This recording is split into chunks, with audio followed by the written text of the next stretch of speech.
So those are some fantastic key points that you're using to kind of set the stage for what you need to consider before you start to present your idea.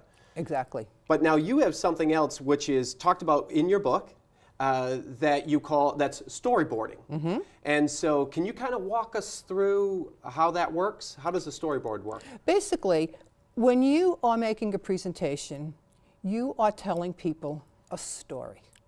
Stories through generations have connected people, and you want to connect with your audience. So when you think of your presentation as a story, it has a beginning, it has a middle, and it has an end. Right. So it is a story. It doesn't mean, you know, once upon a time, right, but right. you are communicating a story. Sure. And that will help you to connect with your audience. And you do that by putting together a storyboard. Now, a storyboard, it's very simple. You open up a Word document and divide your screen into 2 columns. Okay. On the left column, you have tell, and on the right column, you have show. It's sort of like a grown-up show and tell. Okay. The first thing you have to do is fill out the tell column. You have to decide what it is you want to tell people. And why don't we see an example of it? Yep, we got it up there on the screen right now. Everybody's kind of looking at it. And this is a portion of a storyboard that you've done for one of your writing workshops. Yes. It's not as crucial that everybody understands, sees the bullets. I mean, this is literally right out of your workshop, but just conceptually right here. The first thing that you were trying to communicate and tell was about white space. Right. This is for a portion of my workshop where I talk about the visual impact.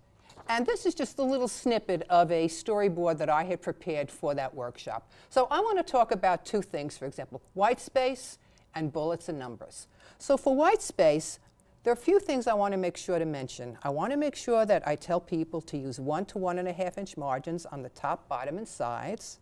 I want to make sure to tell them I leave a line space between each paragraph, and I want to make sure to tell them that I leave 1 line space above and below bulleted and numbered lists. And then you have another set of steps that's the same for bullets and numbers that we'd be going through. So these are the things that you're trying to communicate that you want to be sure that you tell.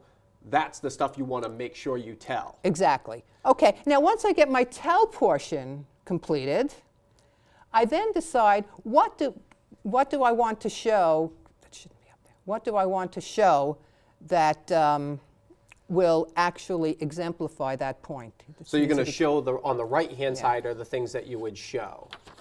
And so if we can come back to us for a second there, Chris, that would be great. Yeah. And you can show, give us an example here. Now, I have options. I could show a PowerPoint slide. I could show people by giving handouts. Okay. But I like to mix it up. So to basically explain how I'd like to present 1.5 inch margins, I actually walk around and show this to people. And so if you look at this, there's no white space here. There are no margins. This is very, very difficult to read. So everybody looks at this and goes, oh my goodness, and we start to talk about it. This is obviously like a worst case scenario. Right.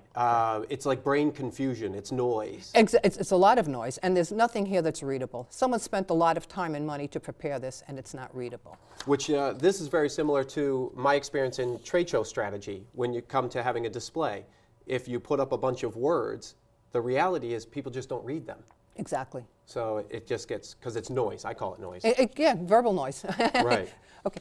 When I want to show them how to eliminate paragraphs, cut paragraphs so that each paragraph, first of all, should be about 7 to 8 lines of text, no more than that. So I try to show them this. This is a letter that is all one paragraph, just paragraph long. Jammed in there. Jammed in there. Right. Jammed in there. So that's what I mean by show. So I would make a little notation in that show box that I'm going to show examples. Okay.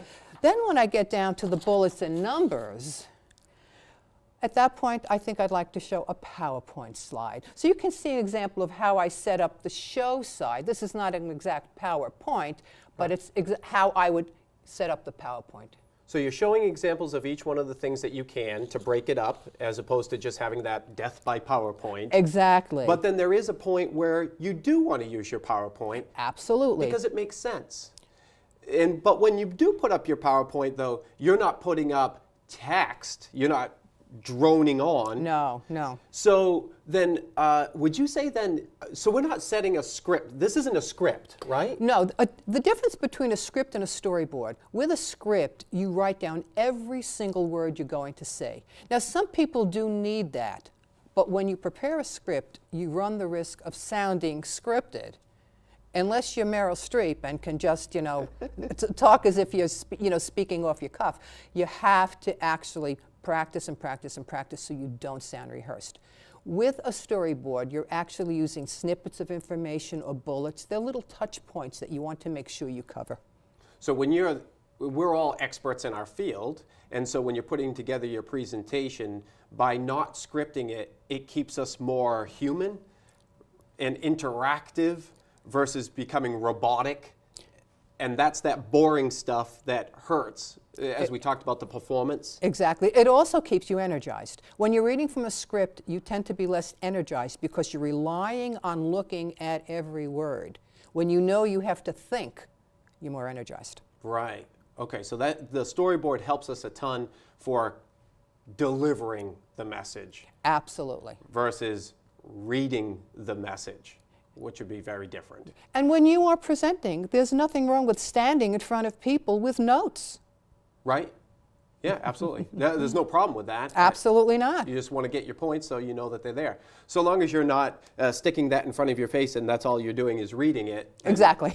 Your notes Yeah. are just your points. Right, exactly. So that brings us back then kind of full circle, because as we talked about communication being the key point here, when we're trying to communicate, there's a reason. There's something that we're trying to get across to our audience, and there's a lot of perception attached to Tremendous amount. you as an individual, the value of your message.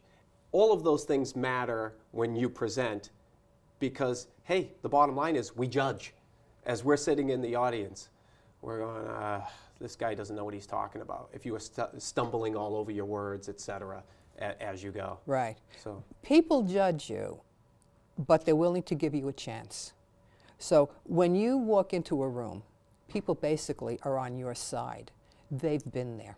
right, right. That number one fear, right? Public speaking over death. Exactly, exactly.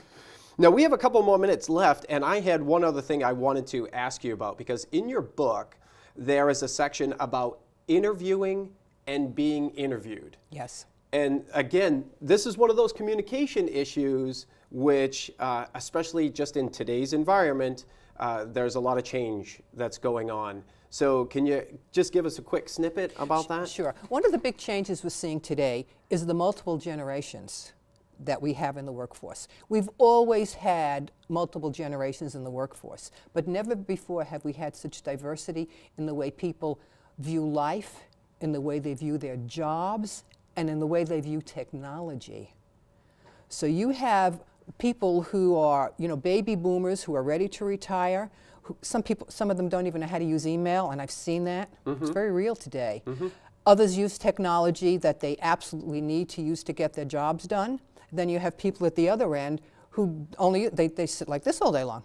Yeah, constantly multitasking and texting, and that is the way they communicate. Sure. So, when we talk about interviews, if you have, let's say, a baby boomer interviewing a Gen X or Gen Yer, they have a very different view of the workforce. They're going to ask questions such as, can I bring my dog to work? Can I have flex time? Can I work at home? How many vacation days do I get? When will I get a promotion? Those are the kinds of questions they ask, and if they're not satisfied, they go elsewhere. You didn't have that a generation ago. And the person doing the interviewing might think that that's necessarily could be an issue. So it's just something that both sides need to know about. Both sides need to respect all the generations. We can't say my way is right, your way is wrong. They're different ways, but they're all valid. Great. Well, thank you, Sheryl. I really appreciate you coming on the show. Thanks for tuning in. I want to remind you that if you want to learn more about Sheryl, you can go to our website, www.reverbnetwork.com. I'd like to thank Sheryl, my guest, for sharing her sound business advice on Reverb. I'm Jason Kallio, your host. Remember, a verb is an action, and knowledge not applied is useless. So what action are you going to take now? It is a choice.